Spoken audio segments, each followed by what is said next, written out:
Welcome to our podcast, Navigating the Healing Path with Maggie and Nikki. For the remainder of our first season, we are going to be shifting from discussing some of the foundational building blocks to living an authentic, heart-based life into some of the deeper, more nuanced and complex components and practices of really walking and embodying this healing journey. So if these topics interest you or resonate on a deeper level, then we'd be delighted if you stick around for the ride. And today, we are holding some space for ourselves to talk about holding space. This is Nikki's absolute favorite topic on this planet, and I'm a pretty big fan as well. So we ended up having a longer conversation that we'll be splitting across 2 weeks. We hope you'll enjoy hearing about the loving, healing magic of learning to hold space.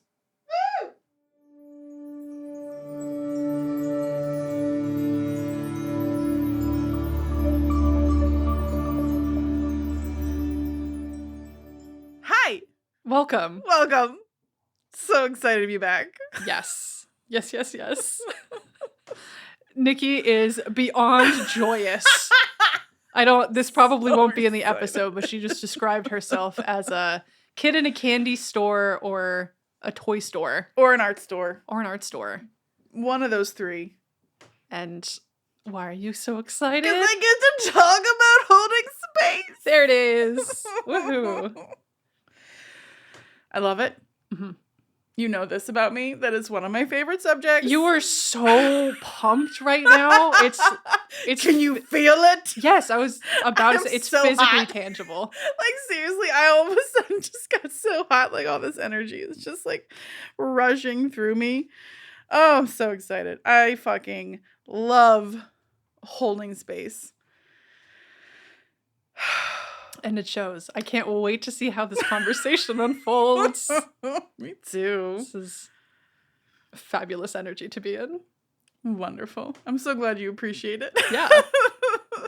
I hope it's tangible for the listeners too. Indeed. Yeah. Okay. It's hard for me to communicate when I'm all like fucking high and giddy. So let me just invite everyone along with us to take a breath. And we are going to just dip down and come into our heart space. Because right now I was just out in the ethers, way out in space. So I'm just gonna bring it back down. So I invite you to receive a nice deep breath.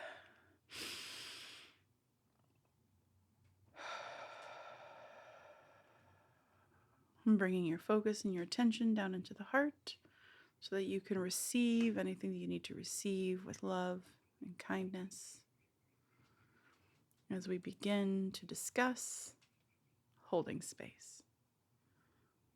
Ooh, I love it. I was thinking about this earlier, Maggie. Like how did we want to begin talking about it? Now, I know I can talk about it for hours, but I wanted to ask you first.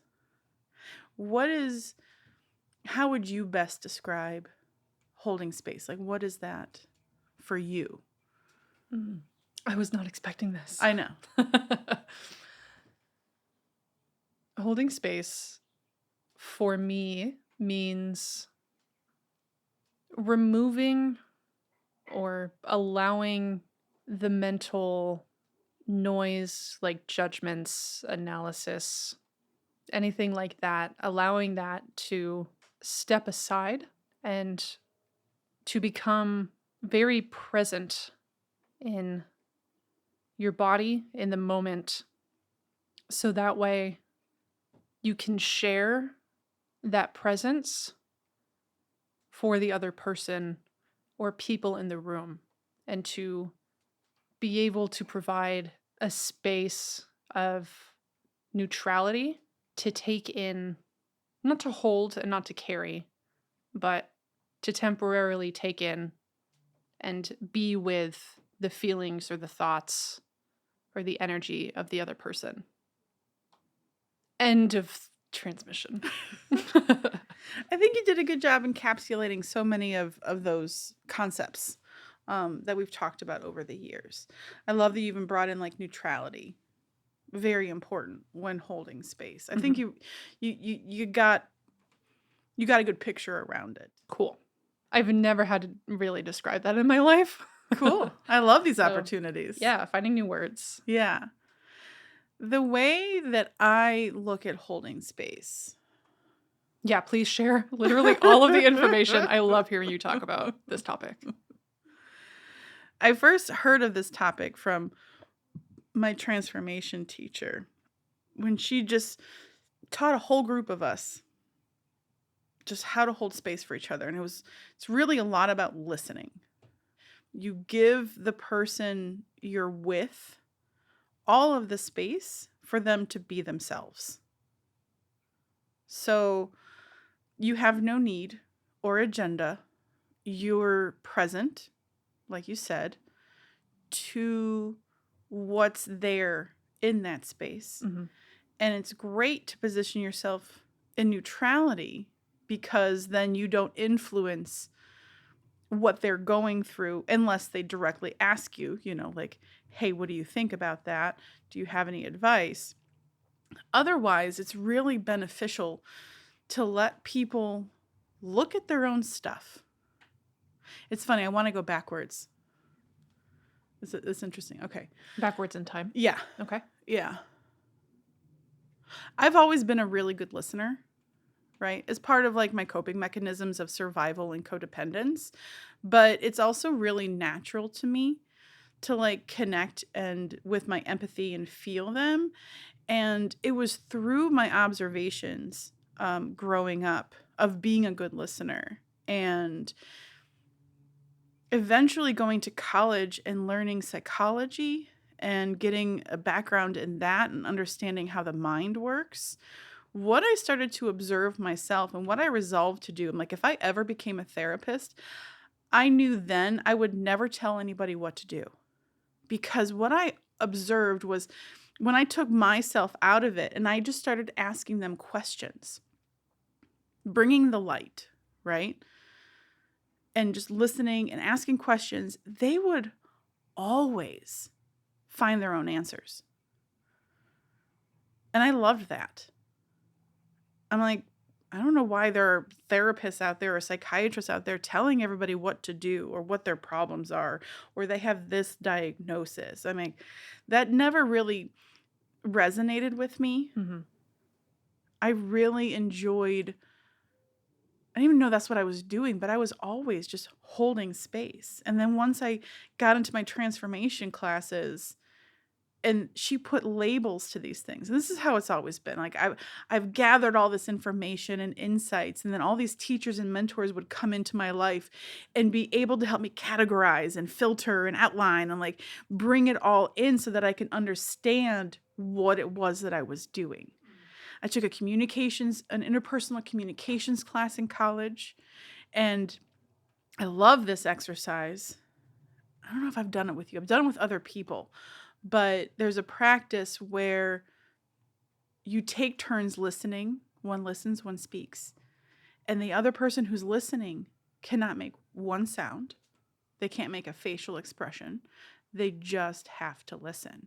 And the other person just talks for 5 minutes, whether they're telling you about what they had for breakfast or what they're doing tonight or this weekend. Like, they just have to practice speaking and telling you things. And how hard that was for other people in my class, I was really surprised. Because me, I'm like, this is cake. Like, I can sit here and listen really well. And so that's sort of like the foundation, right? And then once I learned having intention with that and like having boundaries around it, like it's a time boundary sometimes, because holding space does take energy when you're just learning how to do it. It definitely does. It is a new skill and muscle to train for sure. Because the mind wants to interject. There's a lot of minds out there that are problem solvers. It doesn't matter whose problems they are, mostly not their own. It's everybody else's problems My that they mind want is to a solve. fixer, personally. Yeah. He loves to fix. Yeah, so there's a lot of people out there like that. But that's not always what is needed. a lot of times, I do feel most of the time, what people need when they're looking at something, when they're going through something or facing a problem or challenge, it's nobody's job to figure it out except for that individual. If that individual is lost and they have no idea, that's when you listen to yourself and be like, who can I talk to this about? Maybe they'll have some advice, but there's that worthy inquiry. There's a genuine inquiry into that. Mm-hmm. Unsolicited advice can be really harmful because ultimately that can leave the other person feeling unheard because the advice probably doesn't relate or connect or feel integral to them. They don't need someone to tell them what to do. They need someone to listen and ask questions so they can figure out what they need to do. So, yeah. I feel like that's definitely what I need a lot of the times, is just to have another person present and with me. Mm-hmm. Mainly a lot of the times when I'm working on processing something for myself, just having that presence of another person there and feeling like they're there with me, or they're like an anchor that I can come back to as I'm processing difficult things. I feel like you are often like a rock and an anchor. The times that I have asked you to hold space for me Mm-hmm. when I'm looking at heavier emotional processes. And it's just something about that and the humanness of us. It's just having someone else there to hear, like to really hear what you're going through.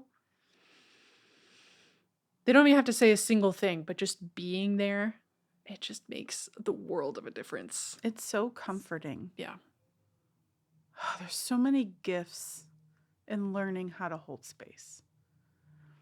The reason why Adrian used to teach us this was because, first and foremost, we learn how to hold space for ourselves. I wouldn't expect anybody to like be learning this or thinking about it to ever like really necessarily practice first and foremost with somebody else.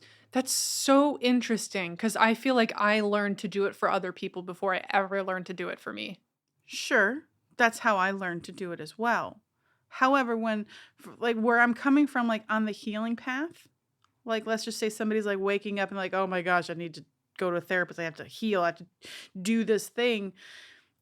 If they didn't already have that, right? You are innately a good listener. You know this about yourself. Yes. Oh, you're saying that to me? Yes. Well, thank you. I would agree. Yes. You have that gift. Mm-hmm. I had that gift. It was already there. Mm-hmm. There are some people that don't have that skill yet, right? So the people that don't have the skill to hold space for other people, a good first step is to learn how to hold space for yourself. Gotcha. For so when all you're of like your emotions. Okay, when you're really stepping onto the conscious, intended path forward of this work, that is a good place to start. Yes. Okay. Yeah. Because I would agree with you. I know you mentioned earlier how your listening skills and empathy for other people, it was a coping skill for survival, and I think that's definitely the case for me too. That was how I was able to receive love. If I could offer that support, then that means that people would like me. So I learned how to listen. Yeah. I think like natural givers are good at it. You know, they give of their time, their attention, and attention is love, by the way, as a frequency. Yeah. That's all children want when they act out, when they're manipulative. Like, that's how they get their needs met. Attention is love. So when you learn how to give yourself attention, you hold space for yourself to have your feelings, to be angry at how you were treated or the trauma, or being sad and grieving, like whatever the emotion is that's coming up, giving it space and attention, that is love. That is self-love. And you get to grow your compassion for yourself in there. There's a lot of healing work that happens in that space when you're holding space for your inner child, you know, and having a conversation with them and working a process or giving them space to like tell their story to you.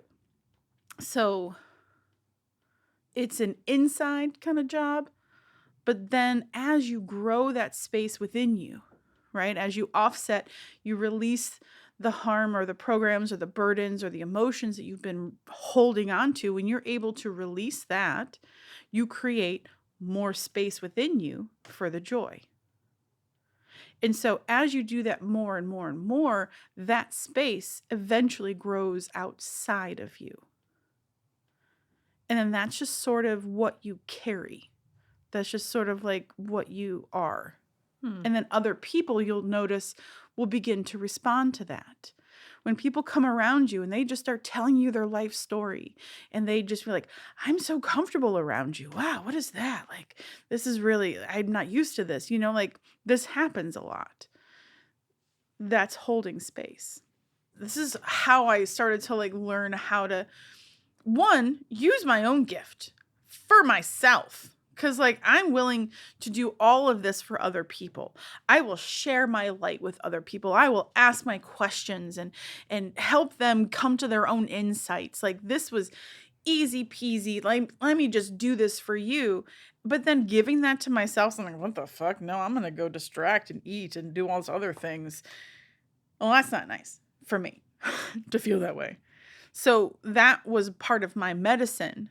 That's what meditation was for, my journaling, going to therapy and learning how to process my emotions, having new coping skills. Those were all the things I needed to learn how to shift that and hold space for me to be me. Because it was never safe to be me. I had to be somebody else. I had to play a role. I had to show up in a particular way. Things were acceptable or unacceptable. They were good, they were bad. It was all of this stuff. And I'm like, nah. And then I got to like re-examine and like look at things. And I wanted to show up as myself. I wanted to know who I was. So I started to explore and started to embody it and started to take actions that supported that me that I wanted to be in the world. So I needed to create space within me and then directly around me to feel safe, to be that new vulnerable version of myself. That's always who I am, but I'm letting go of the old identities.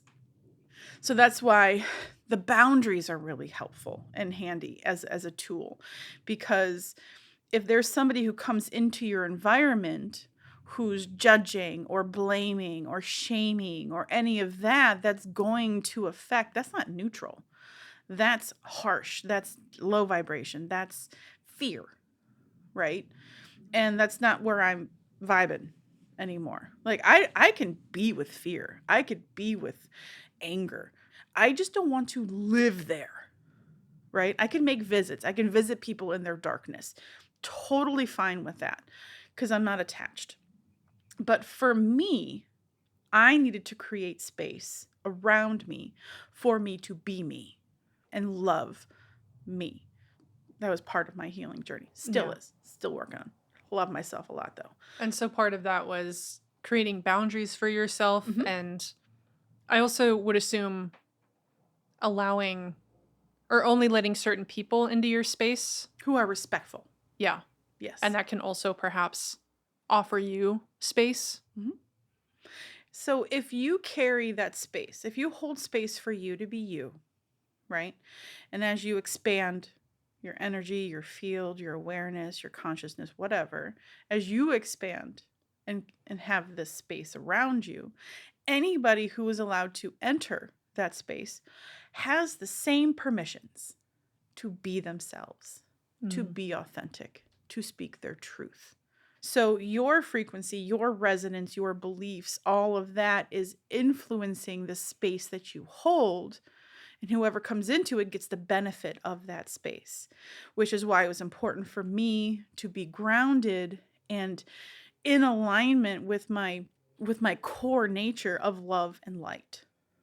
That is just what I hold, what I choose to hold, what I connect with, and what I emanate. And so anybody who gets the privilege of being in my glorious, beautiful space gets to feel it if they're respectful. Because if you're not, well, I'm going to politely take myself out. Like, have a good day. Yeah. I was going to say sorry for disrespecting people. Not sorry, but I will say being in the space of, well, your space when you're holding space, Yeah. it's very nice. Thank you. It's very freeing. It's very open. It's just kind of like a nice like sigh of relief when you can be around someone, or when we are around people who can provide that level of space holding. Mm-hmm. It's just like a freaking breath of fresh air, man. And, in order to hold that space more for me, I had to decommission my codependence. And I'm only going to touch on codependence a little bit. I don't really feel like we need to go into it too much. But like baseline, my understanding of codependence is you ask yourself a question. Can you be okay while other people are not okay?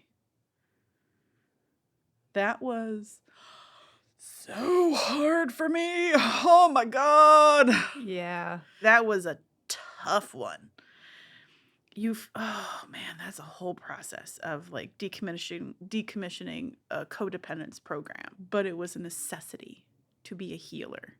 I needed to for my own good.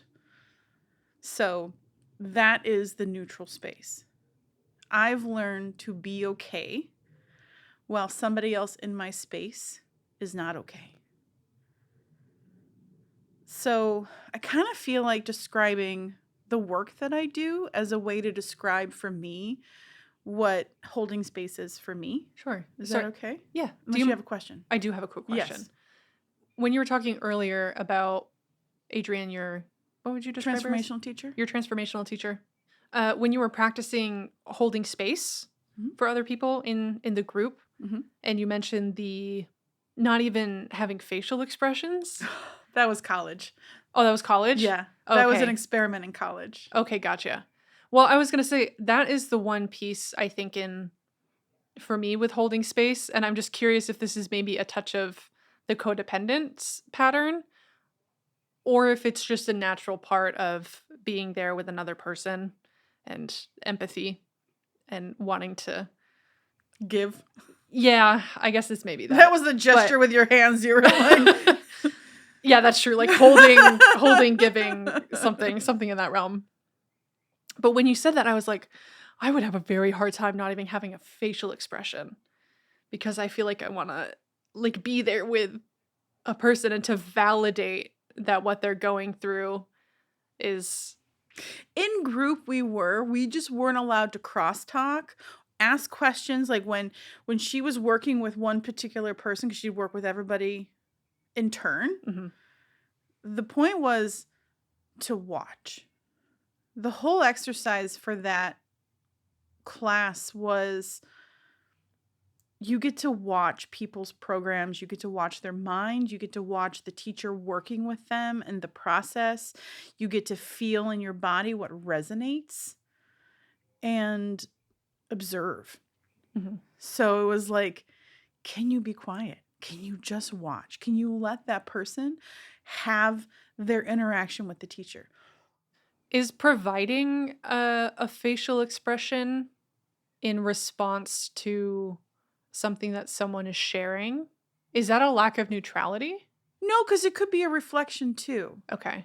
Because like it's not like when you and I are talking and I'm holding space for you. I'm like super neutral. No smiles.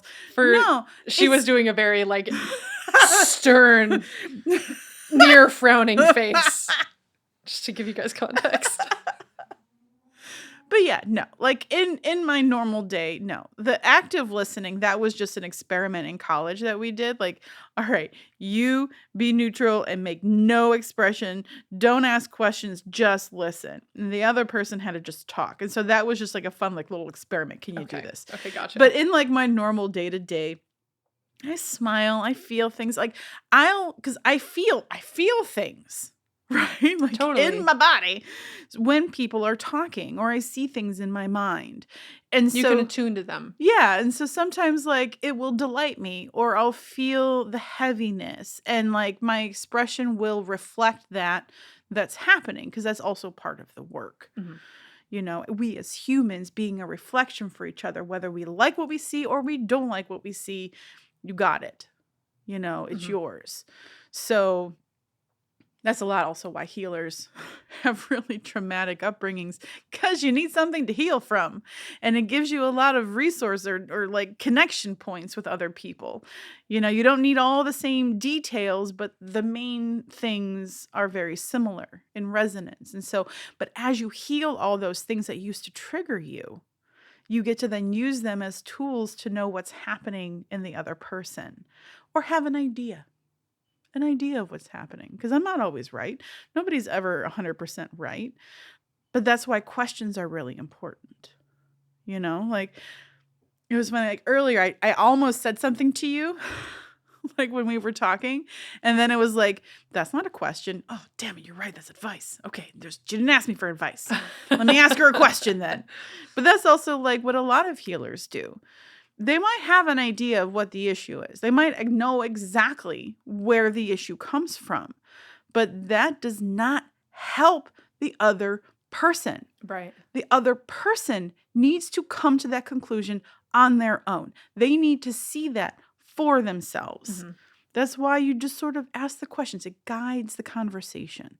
It gets them to look at something. That's the goal. And it feels so much more accepting to be asked a question rather than to receive advice because it really does make it feel like it gives you the power as the person processing and receiving the space being held Mm-hmm. and getting asked a question versus hearing advice. It I feel like also takes the ego out of it.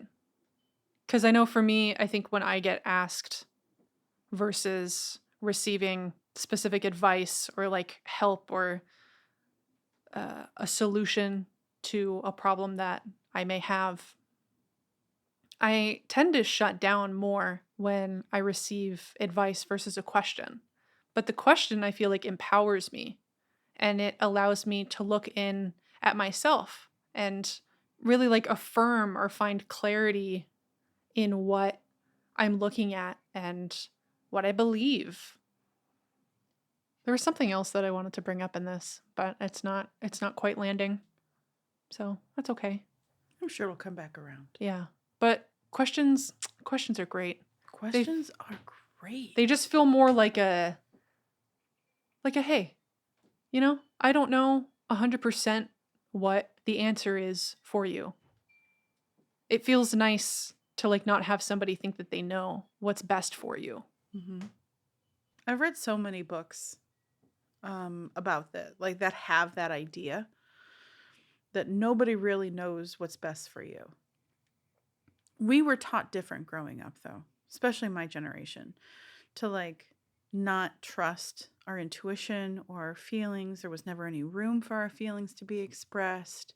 So we had to repress them and make them feel wrong and feel crazy. Well, like, I'm feeling angry and upset, but you're telling me everything's okay. This doesn't make any sense. There was no space. There was very little emotional maturity in my environment growing up. I get it. I get it. But ultimately, it doesn't really serve my highest good to be in that. So I've learned to create safe space. And then I've learned to grow that safe space. And then I can have people in it. And it's just so satisfying.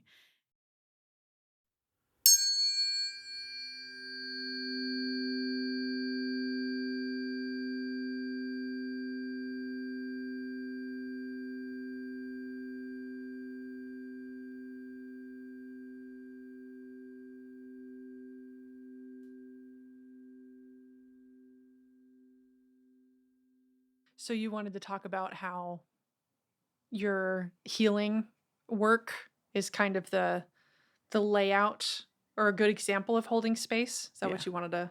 So me, like, learning how to hold space was like a whole, like, friggin' lifetime journey so far. And it all just sort of made sense the farther down the road I got. And like the more tools I learned and healing classes I took with like massage therapy and craniosacral and like the transformation, it all just like kind of took all of my observations and made sense of the data.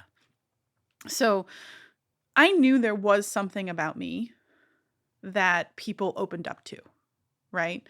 I just have a thing in me that's like, "Hi, tell me all of your secrets and fears and life." And be like, "Okay."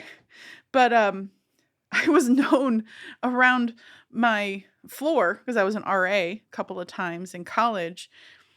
They would write on it like Nikki's rejuvenation like spa. Like Oh they my would write gosh. like people would come to me and be like, "I am dealing with some things." And I would light candles. I would just be like, "Okay, tell me about it."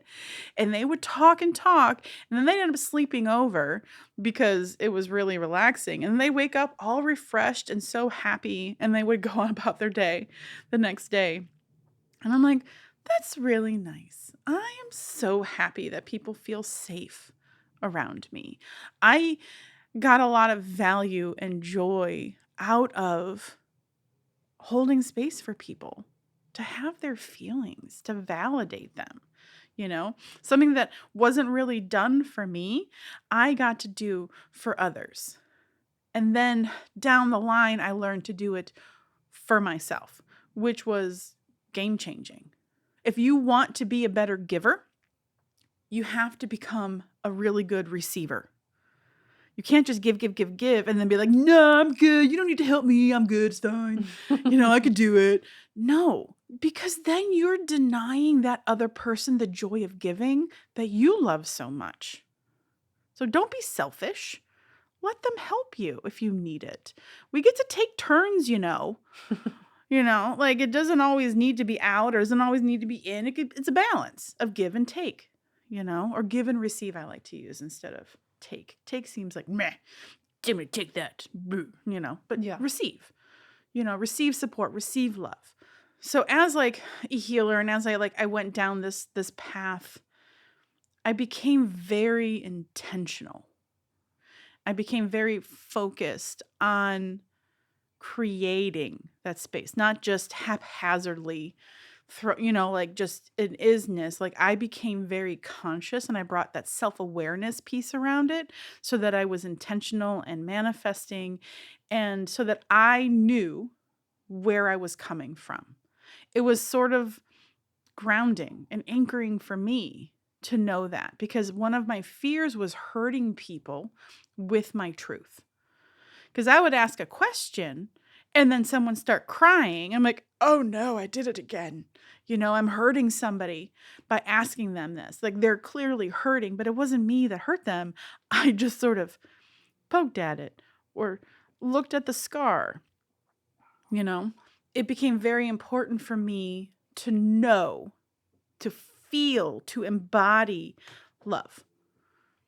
And so as I was learning and figuring out what I do, because you don't always know what you're doing because you're just doing it naturally, but the feedback from people that I would get. And this is why you don't need to listen to people, right? And believe them. But if enough people who do not know each other tell you the same things over and over, maybe that's worthy of exploration, Yeah. right? Yeah. That seems like a nice little sign. I learned that from, excuse me, Your Life is Waiting. I love that book. That book changed my life when I first moved out here because I was so numb. That was like one of my first books that got me into my feelings. And that was the thing, is like as a way to look at yourself. So the feedback that I kept getting from people who would come into my studio for body work was, and none of these people knew each other, and it was always the same. "Oh, I just feel so relaxed. I feel so calm. You're so nurturing. I can feel the love." I'm like, "I am so happy that you say that because that's my intention, and you're receiving it that way." just so good. It was so validating. And it just brings me a lot of joy. So my favorite thing to say is like, like we were talking about this earlier, like, what do you do? For a long time, I love saying I'm a professional space holder because that's really all how I see my healing. Mhm. I hold space. I am a conduit. I can move energy. I can perceive energy. I can help you anchor or ground and clear and do all of this stuff emotionally, physically, and energetically. But really, that's it. I hold space and I bring in healing energy and I ask you questions. I bring in the light. Light to me is questions a lot of times, right? I hold the light, but then also I'm like, hey, what's that? I'm seeing something over there. You're transmitting the light through Yeah. questions. Yeah. Yeah. That's one of the ways. Your conduit to your beingness as a conduit. Yeah, my being is a conduit. I move energy. I tap into source energy and I just move it through my body. I channel it through my body into the healer on my table. And through your questions. And through questions. Yeah. Quite. Yeah. I love creating healing, neutral space. And the neutrality, which I love that we talked about last week, is a really important key to healing. That was one thing my transformation teacher said, and then that was reiterated in my massage school program. Because they're like, if you as a healer or anybody of service has a need for that other person to be better, it's doomed.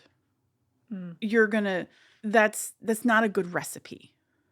So to help us be neutral, they need to do it. It's an inside job.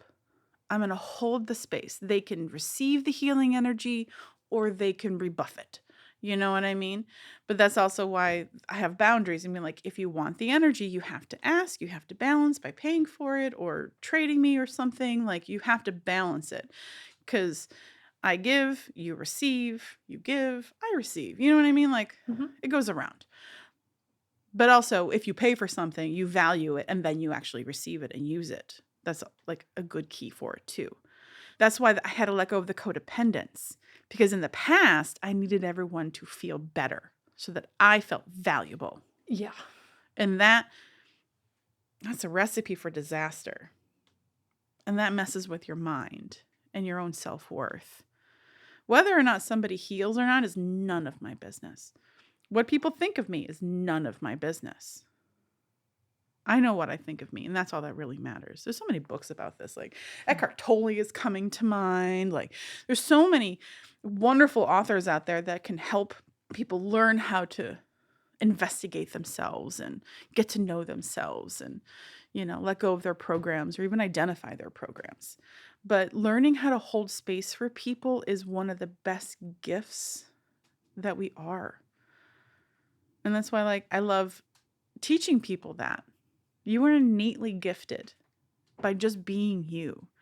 The more that you allow yourself to be you, the more permission other people have to be them.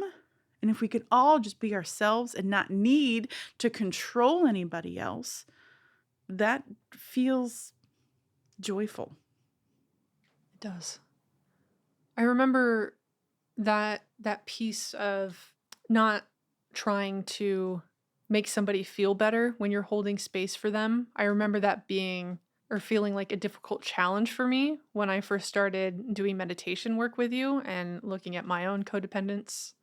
Yeah, I just remember that part of it with holding space for other people because I've always loved listening and offering emotional support. And my whole life, I feel like I've been told that, oh, you're a really great listener.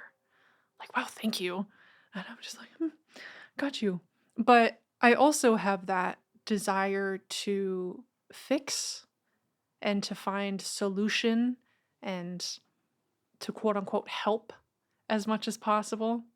And when I was first looking at this, I found it really hard to not give, I guess, unsolicited advice. I have worked a lot on moving that to transforming the advice into questions, because I found that that is what felt a lot better for me. And so, oh, if that works for me, this probably works for other people. Mm-hmm. And I would love to create more loving and accepting spaces for people in every relationship that I have, because that is very important to me, because I know what it feels like to not have space. But yeah, that codependent part in it, it of course comes from a really, well, I was going to say it comes from a good intended place. Mm-hmm. Because it's hard sometimes to like be with the people that you love and to know that they're going through something really difficult. And I feel like it is like a natural byproduct of being a person, of just wanting to be like, oh, I love you. I want to help you out of this. Mm-hmm. I don't know that I really have a point to all of this, but it's still an ongoing process of learning how to hold that space for other people and to ask questions instead of offering advice. If I may, Yeah. a noteworthy thing that you mentioned that I want to point out that I really liked was while you were in that space, right? Like while you're holding space and I was working with you and you recognized that the questions felt better than unsolicited advice, that's a really important experience to notice and like to pay attention to. And those are the things that you should be paying attention to is how does it feel when you're in somebody's space who is open and is there for you and supportive and giving you whatever you need, like space-wise questions or just letting you rant, or do a process. How did it feel? What worked for you? And then you get to go then practice that very thing with other people. And I think that's part of it. We are in pain, so we go through a process, we have healing, and we create medicine out of that pain. And that medicine, whether it's a coping tool or like holding space or whatever that thing is, then becomes a gift that you get to give to others if they ask for it. Just because you have the medicine doesn't mean you need to go dosing everybody with it. Right? And that's also kind of like a hard thing to do when you're like, I just got this really cool thing. Poke, poke. Like they're like, ow, that doesn't feel good. Because they're not ready for it yet. They didn't actually ask you for it. But you want to give it. So it becomes really frustrating. But I have this thing. It's so good. That's why you have to find the other people who want it, who need it, can also be in that space. Who can learn how to hold that space. And then also notice what it feels like there. So you need to be on the receiving end of in somebody's space, and then you then get to hold that and be that for other people. And I think that's like, for me, the point. Like I'll just teach holding space one person or small group at a time. Yeah. Because you need to experience it. Mm-hmm. You need to feel it. And notice what happens to you, right? And then that's also really motivating and inspiring to then hold that vibration and then share that as a gift. That's how we are the gift. Being the gift that you are. But I also validate that you are a really good listener. I recognize that from like the very beginning. And I know I've told you this, but I'll tell everybody else. I can tell who's open and who can hold space if I talk. Most of the time out in the world, I am really quiet. I've learned not to give to those who do not want to receive. I also don't give to those who want to just take without balancing or giving me any space. It's a balance. I hold space for you. You hold space for me. It's fair. Yeah. Yeah. So, at least for me. No, I've always felt that dynamic has been balanced between us. Yeah. And we know when it's out of sync and oh, someone needs something, and yeah. For sure. Yeah. But I've also recognized in you, and this is where some people I think can like get hung up, but I've seen in you the way your brain works. I can tell when it's working on something and it's searching, going through like the Rolodex of words and trying to find the way to explain it. And I remember talking about this with you a lot. You're like, I'm so sorry. I'm so slow. I'm just taking so much time. And I'm like, I got nowhere else to be. I'm here for you. I will sit here in silence for 5 minutes if you need me to. I don't need to fill the space. That's the thing. Mm. When people, and these people, the people that need to fill the whole room or need to cover the silence, people get really uncomfortable with silence. If there's silence, then they're at the mercy of their own mind, and they don't want to look, they don't want to think, they don't want to feel. They want to distract, they want to focus on somebody else's problems, so they don't have to look at their own problems. So holding space a lot is giving the person that you're supporting or being a friend to or whatever ample space to feel, to think, to learn how to articulate. There's a process as you learn how to put language to your feelings or your emotions or the situation or even like anything. Like sometimes you're like, oh, let me try this on. Like we've talked about that too. Like trying to come up with the best way to express it. If you're going through and you're like, it's almost there, like you're going through your brain and you're like, oh, I can feel it. It's at the tip of my tongue. And somebody who can't hold space comes in and starts just talking over you, it derails you. And it takes away from, you were almost there. You were almost at your insight. You almost had that perfect word that you can then embody and make real and receive. And they just took over. Yeah. That doesn't feel good. It feels good to just be heard, to be seen, to be validated in your feelings, even if you stumble over your words and experiences.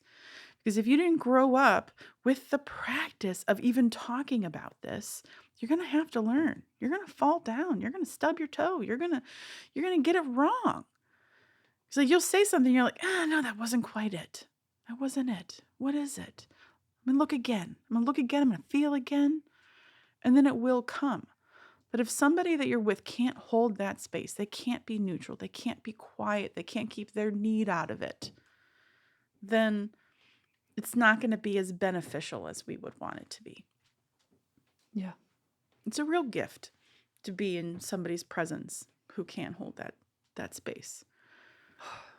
It is. It makes a world of a difference. And I feel like it really just allows so many facets of ourselves to be birthed and to be uncovered when there's just an allowance of anything and everything. And I love it. It's beautiful. We are surprisingly... No. Oh my God. I know. I feel like we talked for 2 seconds. We haven't even scraped the surface. I know.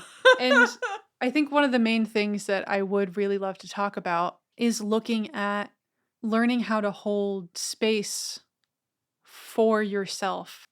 Because this has been something that's been on my mind for the listeners out there. I finally found a therapist, and I've been going to therapy every week for Yay! For Shout a out while. therapy. Woohoo! Shout out professional space holders. Yeah. And I've been having a hard time feeling like I'm holding space for myself to look at what's been coming up each week and to process things from my past and repeating patterns and all of the things. I feel like I had a better grasp on holding space when I was just starting the meditation journey and learning how to hold space for other people. I know that saying that I had a better grasp on it then is incorrect, and that you would obviously argue that I have been holding space for myself, even though I feel like I haven't been.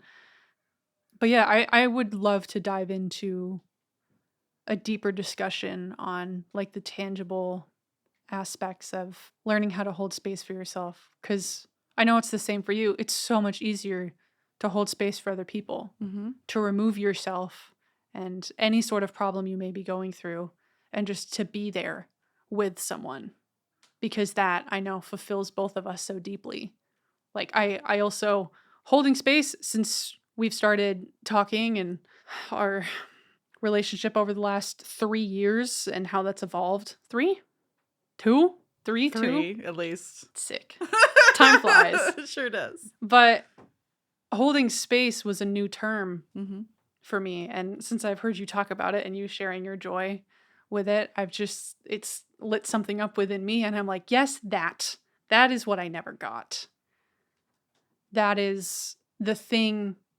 And that is what's blossomed me and my soul, my spirit. It's allowed me to come out and play more and to be more present because it's just an allowance and an ease and a acceptance of all that is in any moment. And I love providing that for other people. But god damn, is it so hard to do that for me. You hold space. You hold space for others. You have been learning to hold space for yourself through meditation, journaling, art, your creativity, right? And I hear what you've been saying about you feel you haven't been showing up enough for you, especially since you've started therapy. The feeling that I'm having, because you never stopped doing those things that help you, those coping tools that we've talked about. I haven't been meditating as much. Yeah. And I haven't journaled in a few weeks. Sorry, go on. No. That's fine. Then maybe that's it. Is that why you're feeling that? Because you haven't been journaling? Is that how you hold space for yourself best? Not necessarily. I feel like that's one of the facets. I think what I've been feeling is, I guess because what I've been looking at has been heavy and my pattern is, or my defense mechanism and survival pattern is kind of avoiding and being really passive and avoidant of the stuff that I'm looking at. So it's like I allow for it to be seen when I'm in my therapy sessions, but for the rest of the week, it's just kind of like, oh yeah, we did that. We held space, we looked at it. It's cool. And then the avoidance of feeling anything further because it feels painful. Mm-hmm. And so that passivity feels like I'm not showing up for myself. I feel like I haven't had like quality time with me and everything that I've been looking at. And so that's, I guess, translates to me not holding space for me. Okay. The feeling that I still have about this is it's really good information that you've gathered. This is the natural ebb and flow of the healing journey. You do really hard workouts, you do all of this, and then you're like, oh my God, I need a break. And the mind will come in and will do its thing. And then you'll feel like you're backsliding. It's like back and forth, and 2 steps forward, 1 step back. You get so frustrated. But if we can learn to accept that that is the natural process, it'll be easier to embrace it and accept and just move through it. Right? And when you come to these realizations, you're like, I haven't been there for myself. I've noticed that I just sort of skim the surface, or my mind is usually like, oh, I've done that. I've been there, done that, got the award, whatever. Noted. I know that you feel that way, mind. But my heart, my spirit would like a little bit more time to maybe go through that. And so it becomes an act of self-love to then commit to yourself, to give yourself more of that space. And which is why it's really helpful when you have a supportive community who can hear you go through this and have processing outside of therapy. Whether it's on your own, in your journal, or creating music, or whatever it is, to phoning a friend, being like, can I just look at this thing? My mind doesn't want to fucking look at it, but it's in my way and I'm done with it. So there's no need to shame or blame yourself for not showing up. Because if you're recognizing it, you did a really good job recognizing it. I'd give you a cookie for that. You deserve a cookie. Thanks. I could really use one right now. Okay. But do the things that create that space. How do you, so far, how have you held space for you?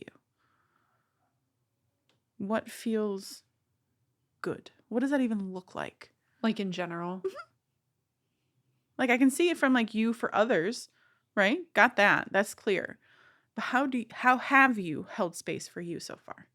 What have you played with?